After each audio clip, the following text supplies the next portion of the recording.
ان کی پبلک میں ہر جگہ پہ ان کو آئینہ دکھانا چاہیے تاکہ یہ لوگ جب مناصب پہ ہو تو ظلم نہ کریں، ان کو نظر آئے کہ اور لوگوں کے ساتھ بھی ریٹائرمنٹ کے بعد کیا ہوا تھا۔ قاضی فائز ان کو نظر آئے کہ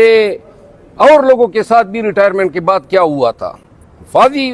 قاضی فائز عیسیٰ کے میں نے پی ایم ایل این کیا تھا، تارڑ صاحب کے خلاف کچھ لوگوں نے اس کی ٹرولنگ کی تھی، میں نے اس کی مذمت کی تھی،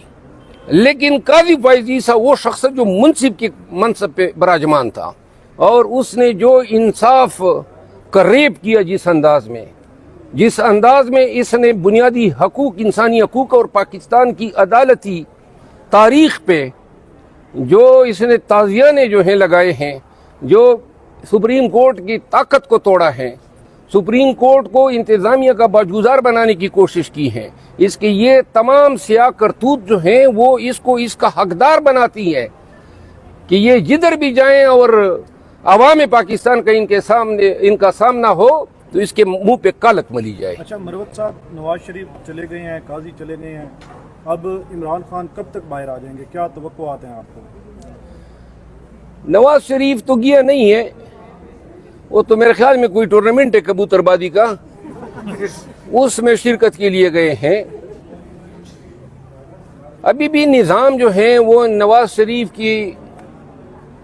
زبان کے تابع ہیں۔ یہ جتنے بھی بیٹھے ہوئے ہیں، چاہے اسمبلی میں ہو، حکومت میں ہو، تمام ادارے اس کی جنبش آبرو کے اشارے کے منتظر ہیں، لہذا شاید وہ کسی وقت پہ اپنے آپ کو وزیر اعظم نہ بنانے پہ کوئی اظہار ناراضگی ظاہر کر دے، لیکن ہم نہیں سمجھتے ہیں کہ یہ چھوٹا سا جو تغیر ہوا ہے، ہاں البتہ ایک امید ہماری پیدا ہوئی ہے، جو تیزی سے گرتی ہوئی ساکھ تھی عدلیہ کی، وہ شاید اب یہ ساکھ مزید گرنا تھم جائے۔ یہ جو ٹریبیونل میں سویلین کا مقدمہ ہے جو تقریباً سال ہوا ہے اور نہیں لگ رہا ہے، وہ مقرر ہو جائے، اور سپریم کورٹ کا جو کورٹ نمبر 1 جو ناانصافی کا منبع بنا ہوا تھا، وہ اب انشاءاللہ انصاف کی ایک نوید دے گا۔ میرا خیال یہ ہے، جو میں نے ایک بات کہی تھی کہ مین پروپوزز گاڈ ڈسپوزز، وہ لوگ جو یہ سمجھتے تھے کہ منصور علی شاہ کو ہٹا کے کسی اور جج صاحب کو یا جو موجودہ چیف جسٹس صاحب ہیں ان کو لانے سے شاید ان کے کوئی مقاصد پورے ہوں گے، وہ یہ سوچ رہے ہوں گے کہ شاید اللہ نے جو کرنا تھا وہ ہو گیا، اور جو ابتدائی جو چند اقدامات ہیں یا افریدی صاحب کے، ان کی میں ستائش کرتا ہوں۔ مروت صاحب یہ بتائیے گا کہ یہ جو اکتوبر کا آخری اجرا چل رہا ہے، اس میں پاکستان تحریک انصاف کو کچھ ریلیف بظاہر ملا ہے،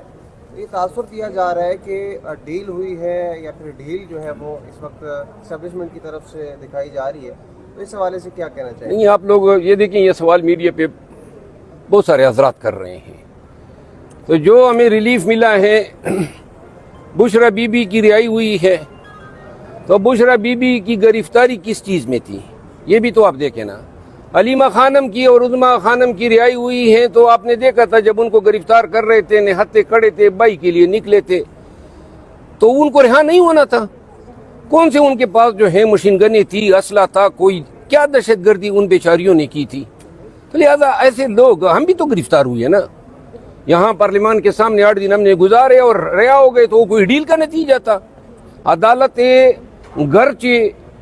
کمزور ہو چکی ہیں، لیکن اتنی بھی کمزور نہیں ہیں کہ جو انسانیت سسک رہی ہے، تڑپ رہی ہے، اس پہ اتنا بھی ترس نہ کھائیں۔ 27ویں ترمیم حکومت لے کے آنے کا ارادہ رکھ رہی ہے، تو تحریک انصاف کے مزید لوگ بک سکتے ہیں جو نہیں بکے تھے پچھلی ترمیم میں، یعنی بیک ورڈ پہ حکومت سے رابطے میں تھے اور منظر پہ نہیں آئے تھے؟ بکنے کا تو ہمارے ہاں رواج ہے پاکستان میں، اور جو پہلے بک گئے تو بعد میں نہ بکنے کے حوالے سے کون یقین دہانی آپ کو دلا سکتا ہے؟ پیسہ بھی ہو، اربوں میں ہو، زور زبردستی بھی ہو، اور یہ نظام بھی ہو، لیکن میرا خیال یہ ہے کہ ابھی جو چیلنج ہوگا 26ویں آئینی ترمیم، سپریم کورٹ کا ابھی فل کورٹ ریفرنس ہوگا، آئینی بینچز جو ہیں بنیں گے، ان کو ہم دیکھ رہے ہیں، اور شاید